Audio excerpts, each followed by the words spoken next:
udah membawa Piala AMI udah berapa banyak, secara udah berapa lama nih ya kan Nino?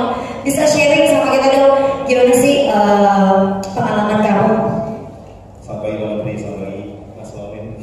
Biasa ketemu di backstage kan? Iya kan? Ketemunya di panggung talk show ya kan? Mas Chandra, ya ini Mas Anton dan teman-teman media, selamat pagi. Kalau boleh cerita sedikit, pertama kali saya masuk ke dunia musik itu bersamaan ya. Bersamaan ya?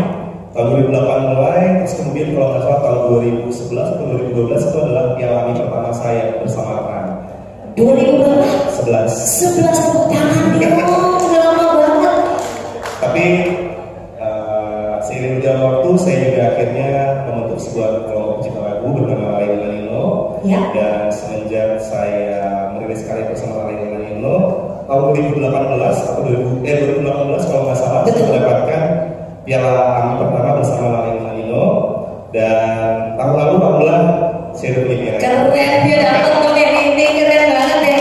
Wow, itu jadi yang spesial karena dapat borongnya banyak banget kalau nggak salah kamu. Saya kan bisa dipakai 3 sih, karena kita grupnya bertiga.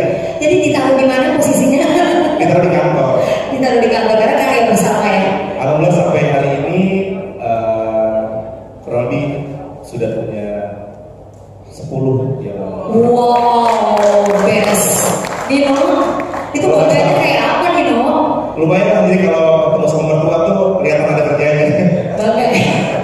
Tapi emang benar Piala AMI itu adalah piala kebanggaan para penyanyi dan musisi, betul ya? Betul, karena bagi saya, karena saya adalah musisi amfibi ya, selain saya tampil di atas panggung, saya juga banyak bekerja di belakang layar. Kalau sebagai penampil di atas panggung itu pasti kita lebih instan dapat apresiasi yang kita tampil, penonton suka dengan karya kita, menyanyikan lagu kita di depan panggung, itu udah langsung fulfill gitu kayaknya. Betul. Hati kita sebagai semua. Tapi ketika kita jadi seorang orang yang kerja di belakang layar, apresiasi tertingginya adalah lewat penghargaan-penghargaan seperti ini, karena saat ini kita nggak pengen lagu kita hanya disukai sebagai sebuah produk. Itu otomatis pasti akan langsung begitu terjadinya ya, karena ketika lagu diluncurkan semua orang bisa mendengarkan, orang suka, oke. Tapi ketika kami mendapatkan apresiasi dari yayasan seperti AMI di penghargaan Secretary Awards, menurut saya di situ lagu tidak lagi menjadi produk, tapi bisa menjadi sebuah karya yang dihargai. Berikan tepuk tangan. Aku merinding loh, benar. Karya kan ciptaan lagu ya. Betul. Pencapaian tertinggi kamu juga selalu menerima penghargaan. Ketika kita dihargai di malam penghargaan seperti AMI, kami juga bisa menjadikan itu sebagai data bahwa kayak kami kan sebagai pencipta lagu tugasnya adalah membantu banyak orang untuk mengejar mimpinya gitu. Kalau saya bikin lagu untuk kan itu untuk diri saya sendiri juga bersama teman-teman gitu. Tapi ketika bikin lagu untuk orang-orang seperti Diskoria, seperti Hi-Fi dan teman-teman yang kami buatkan lagu, ada mimpi yang dititipkan di situ, di mana kami juga punya tanggung jawab yang luar biasa untuk bisa mengantarkan mereka menuju ke mimpinya. Lewat penghargaan seperti AMI, kami jadi lebih tahu bahwa oh karya kami yang seperti ini dihargai secara musikal. Berarti kami tahu ke depannya kami harus berbuat seperti apa. Nggak cuma bikin lagu hari ini kan semua orang kalau di direct message bilangnya Bisa. bukan gitu, kayak kalau kita rilis lagu semua orang pasti bilang Kak semoga viral ya lagunya gitu. Nah Itu untuk sekarang ya, untuk sekarang. hari ini semua orang pasti akan mendoakan semoga viral lagunya gitu. Padahal kami pengen bikin karya yang nggak cuma viral aja, tapi juga kenapa saya memilih jadi pencipta lagu juga, sedangkan saya sebenarnya sudah cukup sibuk menjadi penyanyi bersama Ran. Karena saya pengen suatu hari nanti ketika generasi kita sudah bertambah lagi yang ada di bumi di Indonesia gitu, orang bisa terinspirasi pengen jadi penulis lagu juga seperti saya. Semangat, kamu menginspirasi loh Nino. Benar banyak banget akhirnya yang awalnya mungkin dari jadi seorang penyanyi akhirnya pun belajar untuk bisa memulai jadi pencipta lagu. Nah di sebelah kanan saya nih juga ada pasangan suami istri yang seiring ya bersama-sama bikin karya bareng dan akhirnya diapresiasi juga oleh kami. Mungkin sedikit cerita dan testimoni dari Jevin dan juga Rini, karena kalian berdua pun sudah cerita dan udah berapa piala yang dibawa pulang sekarang bersama dengan Jevin. Oke, selamat siang. Cerita singkat aja. Sebenarnya nggak terlalu ingat kapan pertama kali dapat nominasi. Kayaknya sih pada saat kalau untuk aku 2018 katanya. Kalau untuk aku solo jauh lebih itu. Lebih dulu.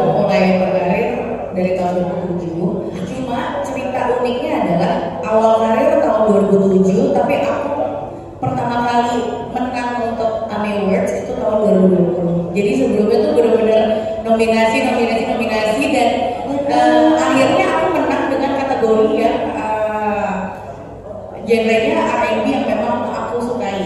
Yang dulu-dulunya tuh genre pop gitu yang memang bisa dibilang genre yang sangat masif lah di Indonesia gitu, di industri musik di Indonesia. Tapi ternyata dengan genre alhamdulillah dapat banget kesempatan karena ikut ajang lomba cipta lagu Pak dulu waktu di awal kami berkarya gitu. Dulu ada lomba cipta lagu namanya Indonesia Song Festival tahun 2006. Kebetulan dulu yang menginisiasi dan yang menjalankan adalah almarhum Om Dodo Zakaria, pencipta lagu juga. Kami dapat gelar juara di sana dan karena lagunya sempat diikut oleh sebuah ajang ciptaan lagu, akhirnya kami jadi lebih dikenal, terus kami juga jadi lebih punya percaya diri untuk menulis lebih banyak lagu. Saya rasa kalau kompetisi bernyanyi di Indonesia sudah banyak sekali, tapi sayangnya sampai hari ini permasalahan yang di Indonesia buat saya adalah nggak ada platform kompetisi lomba cipta lagu yang baik dan yang di-endorse oleh pemerintah yang rasanya dengan perubahan teknologi zaman saya dulu aja banyak sekali ikutan.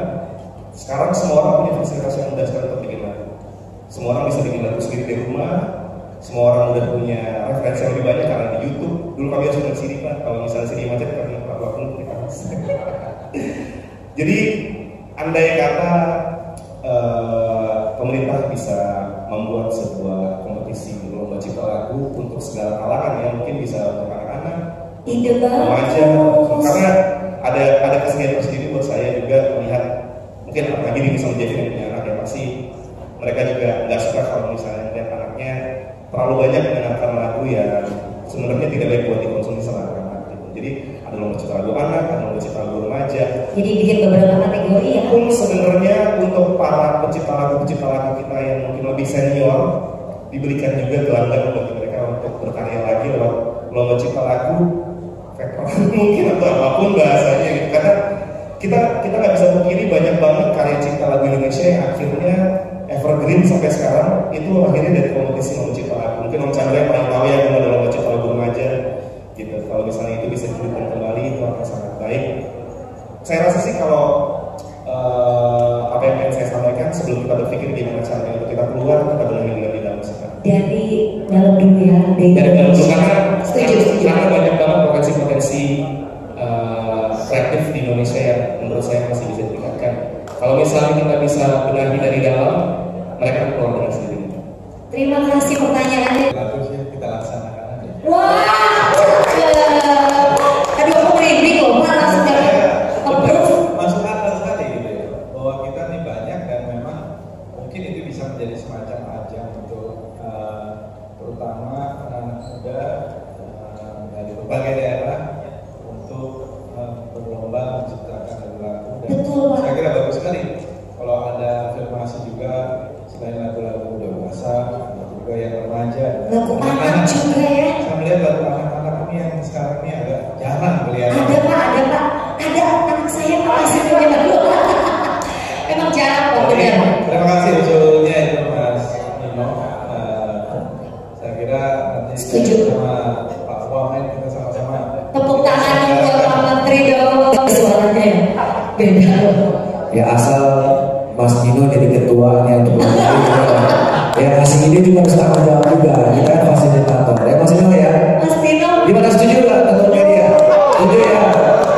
ini langsung banget nih. Tapi nggak boleh berlomba. Kok enggak dong? Dia nggak shake hand. Shake hand. Ayo. Setuju ya? Kasih tepuk tangan dong.